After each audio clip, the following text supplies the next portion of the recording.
वृंदावन में एक महात्मा घूमते थे, जिन्हें देखकर लोग कहते थे जज साहब आ रहे हैं, जज साहब आ रहे हैं। 30 वर्ष पुरानी घटना है।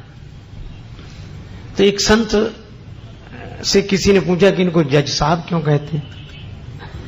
तो कहा कि ये साधु अब हो गए, पहले जज थे, पुराना नाम अभी भी चल रहा है। तो ये साधु क्यों हुए? कहा ये दक्षिण भारत में एक छोटी सी जगह थी, लोक अदालत की तरह, वहां ये जज थे। एक गांव में एक बड़ा सीधा सरल आदमी रहता था, उसका नाम था भोला। भोला नाम तो लोगों ने रख दिया था, क्योंकि वो राम जी के अलावा किसी को जानते नहीं था, ना अन्यम जाने नैव जाने न जाने। गांव में रघुनाथ जी का मंदिर था और भोला केवट जाति का था। सामान्य परिस्थिति पर उससे जब कोई पूछता कि केवट भैया भोले वो बात कैसी है, तो कहता रघुनाथ जी जाने, मैं तो कुछ नहीं जानता। 2 बेटे 1 बेटी, बेटी विवाह के योग्य हुई।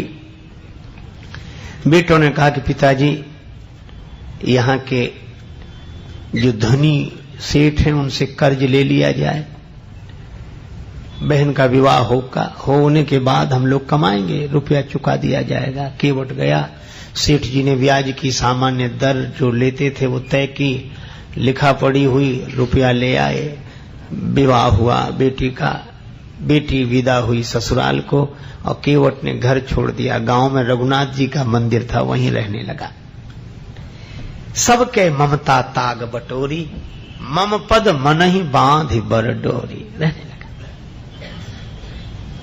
बेटों ने कमाई करके पैसा दिया, केवट लौटाने के लिए गया सेठ जी के पास। सेठ जी ने रुपया ले लिया, ब्याज ले लिया, रसीद लिखकर दे दी कि पाई पाई से पैसा मिला, और कहा केवट पढ़ो क्या लिखा है।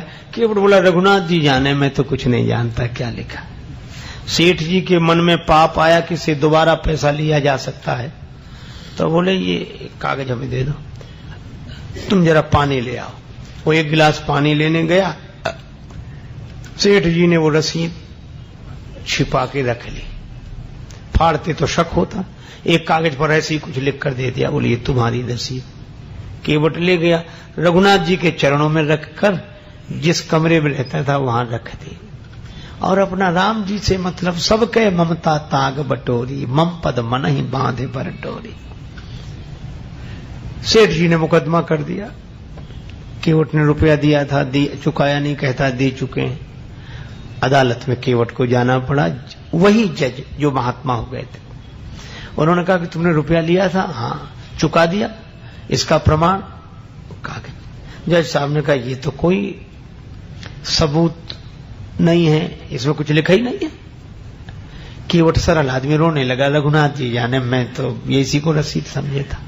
जज साहब दयालु हृदय के थे, बोल रो मत, तुमने जब सेठ जी का रुपया वापिस दिया तब तुम्हारे सेठ जी के बीच में कोई तीसरा था? तो केवट की जो आदत थी, जो स्वभाव था, उसी भाव से बोला सत्य कहता हूं जज साहब, सेठ जी को जब मैंने रुपया वापिस दिया तो मेरे और सेठ जी के बीच में सिवा रघुनाथ जी के और कोई नहीं था। जज साहब बोले अच्छा तुम जाओ, अगली तारीख पर आना। जज साहब ने समझा कि रघुनाथ जी कोई इनके गांव के रहने वाले सज्जन होंगे। जज साहब ने अपने खर्चे से रघुनाथ जी के नाम सम्मन जारी कर दिया। अब चपरासी पूरे गांव में सम्मन लिए घूमे, उस गांव में रघुनाथ जी नाम का कोई आदमी नहीं था। चपरासी तो परेशान हो गया। एक ने कहा रघुनाथ जी का मंदिर जरूर है, बोले वही बताओ। गया चपरासी, पुजारी बाहर बैठे थे। चपरासी को देखा, क्या बात है, सम्मन दिया, रघुनाथ जी का मंदिर यही है? हाँ लो। पुजारी जी समझ गए, मन ही मन सोचने लगे कि जब भगवान ने मंगा ही लिया तो हम वापिस काहे करें। हस्ताक्षर पुजारी जी ने कर दी। चपरासी समझा यही रघुनाथ जी हों। पुजारी जी ने सम्मन रघुनाथ जी के चरणों में रख दिया और आंखों में आंसू भरकर बोले प्रभु आपको पोशाक कई बार आई होगी, भोग लगाने के लिए तरह तरह के पदार्थ आए होंगे, आभूषण कई बार भक्त लेकर आए होंगे, लेकिन सम्मन पहली ही बार आया होगा। पर भक्त जो न करें सो थोड़ा। प्रभु उस दीन का आपके अलावा कोई, वो आपके अलावा किसी को जानता ही नहीं है, और उसकी इलाज तो आपके ही हाथ है। केवट से कहा कि तुमने क्यों लिखा दिया रघुनाथ जी का नाम? केवट बोला कोई झूठ लिखा दिया, हमारे रघुनाथ जी सदा हमारे साथ हैं थे। और केवट तो यही कहे, हरि बिन संकट कौन निवारे, हरि बिन संकट कौन निवारे, साधनहीन मलिन दीन में जाऊं के ही के द्वारे, या अनाथ की लाज आज रघुनाथ जी हाथ तुम्हारे, हरि बिन संकट कौन निवारे।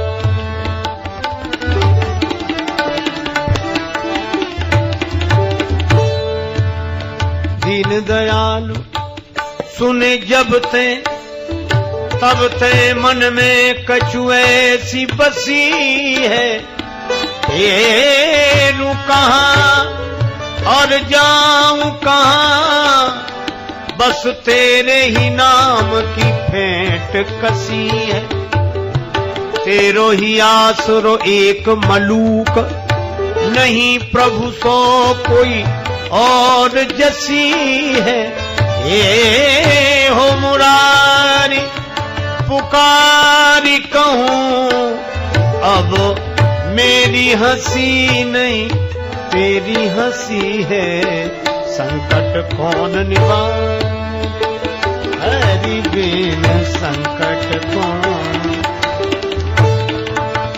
हरि बिन संकट कौन निवारे। या अनाथ की लाज आज रघुनाथ जी हाथ तिहारे, कहीं नहीं गया, किसी को जानता ही नहीं राम जी के अलावा। तारीख के एक दिन पहले ही पुजारी जी बोले तुम आज ही जाओ ताकि समय से पहुंच जाना। अब रघुनाथ जी के मन की तो रघुनाथ जी जाने। केवट रघुनाथ जी के चरणों में प्रणाम करके चला गया। दूसरे दिन सवेरे पुजारी जी बड़ी जल्दी जगे, भगवान की आरती पूजा की, नया वस्त्र पहनाया, भोग लगाया। उनको लग रहा था आज भगवान पहली बार बाहर जा रहे हैं, कपड़े अच्छे पहनावे हैं। रोने लगे पुजारी जी, भाव की तो बात है। प्रभु आपको जो पोशाक अच्छी लगे वही पहनकर जाना, लेकिन जाना जरूर, उसका कोई नहीं है आपके अलावा। उधर केवट पहुंचा, सेठ जी पहुंच गए। जज साहब ने कहा केवट तुम्हारे गवाह रघुनाथ जी कहां हैं? केवट बोला हुजूर यहीं कहीं होंगे, भी तो सब जगह रहते हैं। जज फिर भी नहीं समझे, चपरासी को आदेश दिया आवाज लगाओ। चपरासी आवाज लगाने, रघुनाथ हाजिर है, रघुनाथ हाजिर है, रघुनाथ हाजिर है, रघुनाथ हाजिर है, रघुनाथ हाजिर है, हाजिर है। ऐसे 3 नारे जो लगाए हैं तो क्या देखा, एक बूढ़ा आदमी हाथ में लकड़ी पकड़े, कमर झुकी है, हाथ से इशारा कर रहा है। हाजिर है ऐसे 3 नारे जो लगाए हैं, चाल लटपटी सी एक वृद्ध की झुकी सी देह, दुपटी फटी सी शीस बांधे धर धाये हैं, हाथ माह छड़ी पड़ी तुलसी की हिये माल, माथे पर रोरी चारु चंदन चढ़ाए हैं, साहब के सामने विनीत चपरासी साथ, आज रघुनाथ जी गवाह बने आए। भगवान गवाह बनकर आ गए।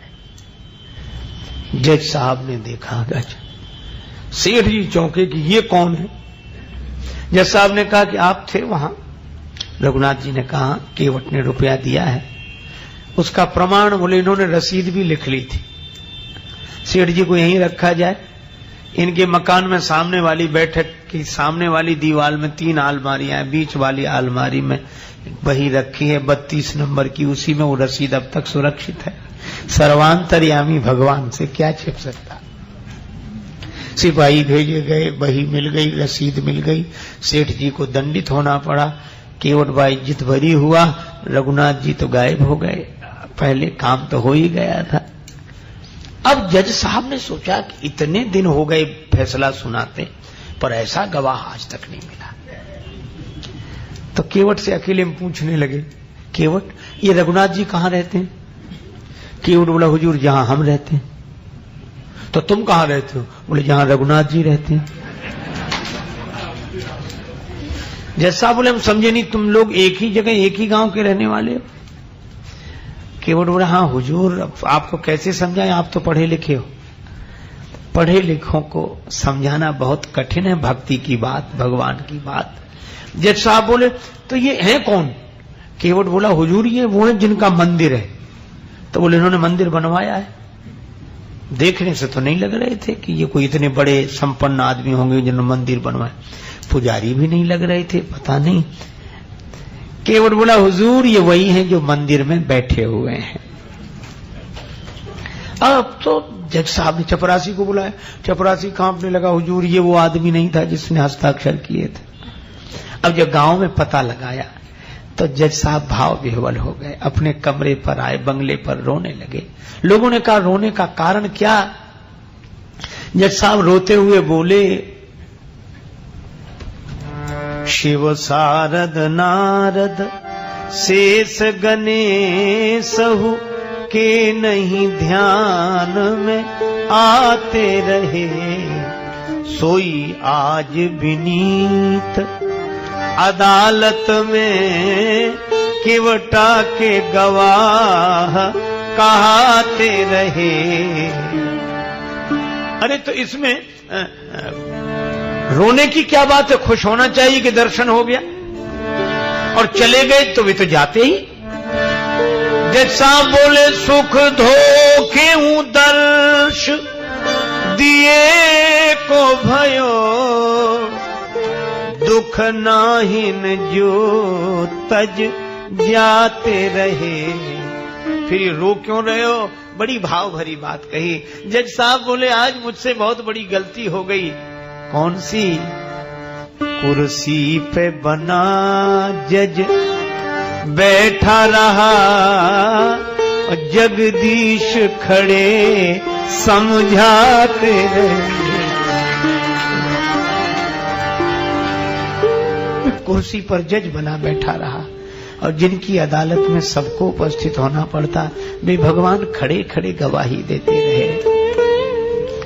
ऐसा वैराग्य हुआ, उसी दिन पद से इस्तीफा दे दिया, वृंदावन आ गए, साधु जीवन बिताया। अक्सर खड़े रहते थे, कहते थे भगवान खड़े रहे, मैं बैठा रहा था, तो खड़े ही रहना अच्छा है।